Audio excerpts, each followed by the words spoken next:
मनीषा की धड़कनें तेज थीं। उसे समझ में नहीं आ रहा था कि आखिर वो गाड़ी उसे कहाँ लेकर जा रही थी। एक बार को उसके मन में चलती गाड़ी से कूदने का भी ख्याल आया, लेकिन तेज रफ्तार की वजह से उसकी हिम्मत नहीं हुई। कुछ समय बाद कार एक पुरानी सी बिल्डिंग के पास जाकर रुकी। ड्राइवर ने दरवाजा खोला और मनीषा बिल्कुल चौंक गई। उसके सामने एक जानी पहचानी इमारत थी, जहां वो बचपन में अपने पिता के साथ कई बार आ चुकी थी।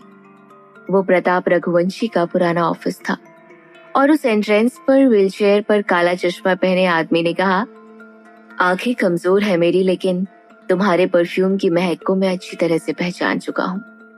तो पति पत्नी तो बन ही गए हैं हम। अरे अंदर तो आओ। मनीषा को यकीन नहीं हो रहा था कि कोई बदतमीजी की इस हद तक जा सकता है। वो गुस्से से आग बबूला होकर कुछ बोलती, उससे पहले ही उसकी नजर अनिरुद्ध के पीछे खड़े शख्स पर पड़ी।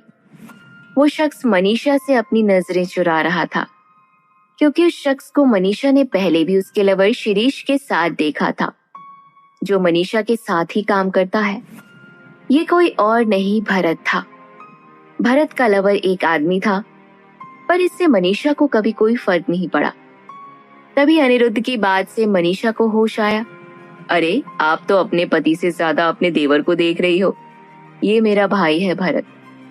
अनिरुद्ध भरत से बोला। भरत, मनीषा को अंदर लेकर आओ। 10 मिनट के बाद एक बंद कमरे में मनीषा और व्हील चेयर पर बैठे अनिरुद्ध के अलावा और कोई नहीं था। अनिरुद्ध अपनी व्हील चेयर का बटन दबाकर मनीषा के करीब आते हुए बोला, माफ करना आपको इस तरह यहाँ लाना पड़ा, लेकिन मेरे लिए जानना जरूरी है कि आपका क्या फैसला है। मेरा फैसला अभी भी वही है जो हमेशा से था, और आगे से ऐसी हरकत की तो मैं पुलिस के पास जाने के लिए मजबूर हो जाऊंगी। मनीषा गुस्से से बोलकर जाने के लिए मुड़ी। अनिरुद्ध का चेहरा गुस्से से लाल हो गया। उसने मनीषा का हाथ पकड़ा और जोर से खींचा। अचानक से खींचने पर मनीषा का संतुलन बिगड़ा और वो अनिरुद्ध की गोद में जा गिरे। व्हीलचेयर पर अनिरुद्ध की गोद में बैठी मनीषा को उसका चेहरा साफ नजर आ रहा था और उसकी सांसों को मनीषा अपने चेहरे पर महसूस कर रही थी।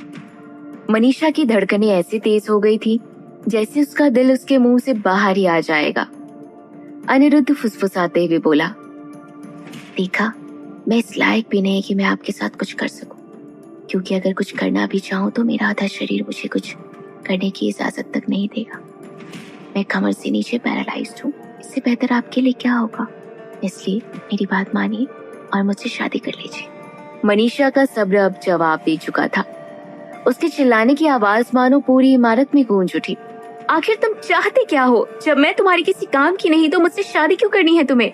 क्या सिर्फ इसलिए कि मेरी बहन ने तुम्हें धोखा दिया और तुम मुझसे उसका बदला लेना चाहते हो?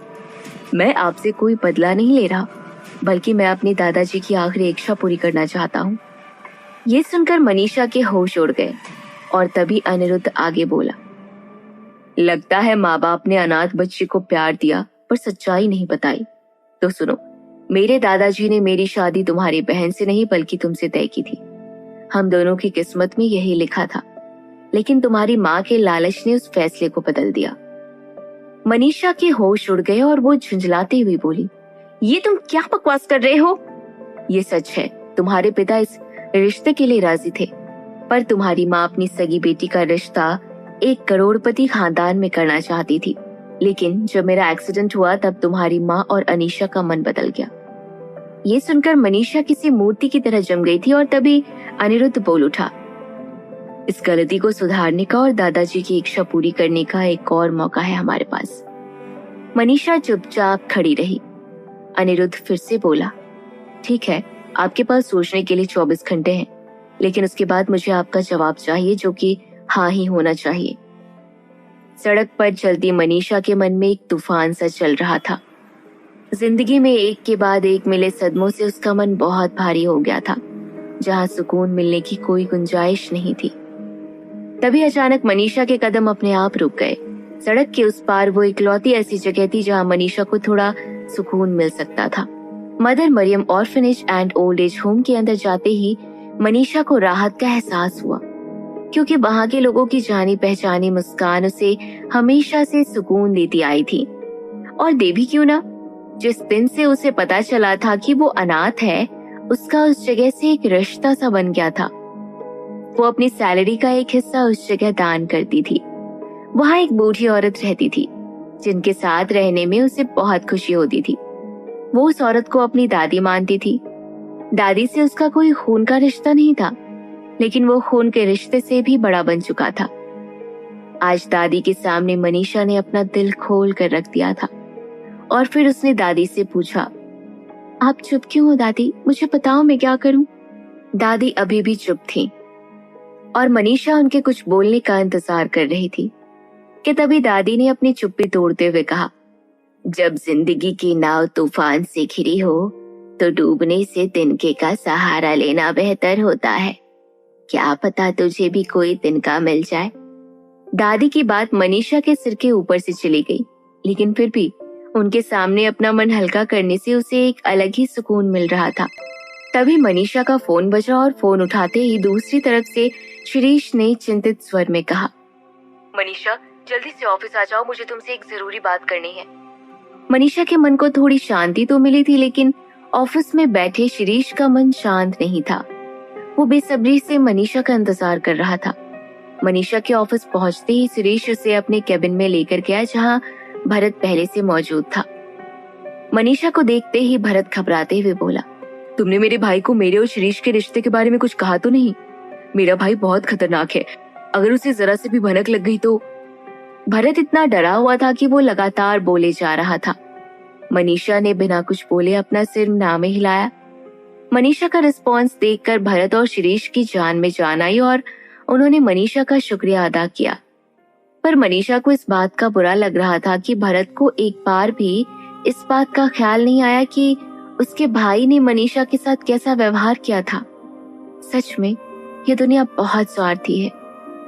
पूरे दिन इतना सारा ड्रामा झेलने के बाद जब मनीषा अपने घर पहुंची तो अपने माता पिता के झगड़े की आवाज सुनकर दरवाजे पर ही रुक गई। अंदर से जगदीश जी की आवाज आई, नहीं, मैं अपनी बेटी को ये जबरदस्ती की शादी नहीं करने दूंगा। उसके जो मन में आएगा वो वही करेगी। आखिर तुम्हारी बेटी भी तो अपनी मर्जी से उस संजीव से शादी कर रही है ना?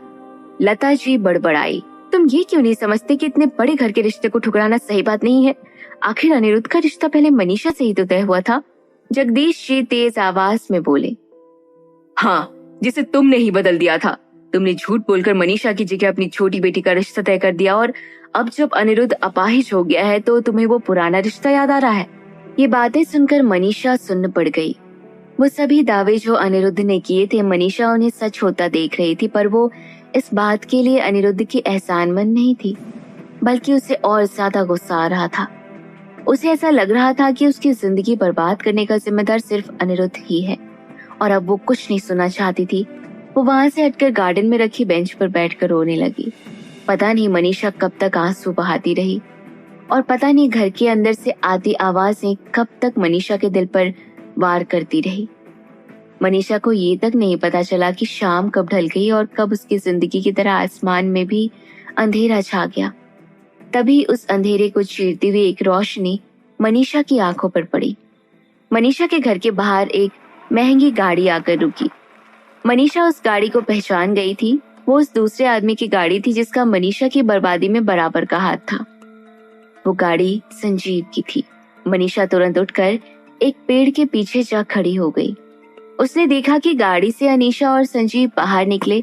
उनके हाथ में शॉपिंग बैग्स थे और वो बड़े खुश लग रहे थे। संजीव ने अनीशा के गाल पर एक किस किया और दोनों घर की ओर चल दिए। मनीषा पेड़ के पीछे खड़ी रही, पर संजीव और अनीशा अपनी धुन में इतना खोए थे कि उन्होंने उसकी तरफ ध्यान तक नहीं दिया। कुछ देर बाद मनीषा हिम्मत करके घर के अंदर गई। लिविंग रूम में पहुंचते ही उसने देखा कि अनीशा और संजीव लता जी को शादी की शॉपिंग का सामान दिखा रहे थे।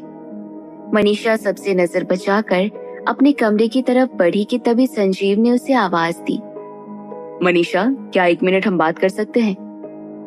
मनीषा के कदम अचानक से रुके। क्या संजीव मुझसे माफी मांगना चाहता है? उसकी हिम्मत भी कैसे हुई इतना सब हो जाने के बाद मुझसे बात करने की? तभी संजीव मनीषा के पास आते हुए बोलता है, कहाँ खो गई? अपने मियाँ जी के ख्याल में। मनीषा ने संजीव को गुस्से से देखा। वाह भाई, तुम तो बड़ी जल्दी मूव ऑन कर गई, वो भी एक अपाहिज के साथ। इतनी डेस्परेट थी तुम मुझे भूलने के लिए। एनीवे, मुझे नहीं लगता कि अब हमारे बीच कोई ऑकवर्डनेस होनी चाहिए। वैसे भी मेरा और अनीशा का रिश्ता रियल है, तुम्हारी और मेरे रिश्ते की तरह टेम्पररी नहीं। मनीषा के अंदर का ज्वालामुखी फट गया और वो बोली, तुम्हें भूलने के लिए किसी से शादी करने की जरूरत नहीं है संजीव। तुम मेरी नजरों से उसी दिन गिर गए थे जिस दिन मैंने तुम्हें अपनी बहन के साथ एक चादर के नीचे देखा था। मनीषा की तेज आवाज पूरे घर में गूंज उठी। आज उसे किसी का ना तो डर था और ना ही शर्म। मनीषा की बात सुनकर लता जी और अनीशा का चेहरा लाल हो गया था।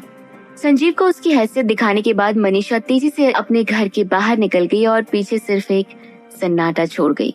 मनीषा गार्डन में पहुंची तो अपने मोबाइल से एक नंबर मिलाया। जैसे ही दूसरी तरफ से फोन उठा, मनीषा बोली, मैंने अपना मन बना लिया है, पर मेरी एक शर्त है। आखिर मनीषा क्या करने वाली है? मनीषा की शर्त क्या है? क्या मनीषा ने अनिरुद्ध से शादी करने का मन बना लिया है? जानने के लिए सुनिए अगला एपिसोड सिर्फ पॉकेट एफएम पर।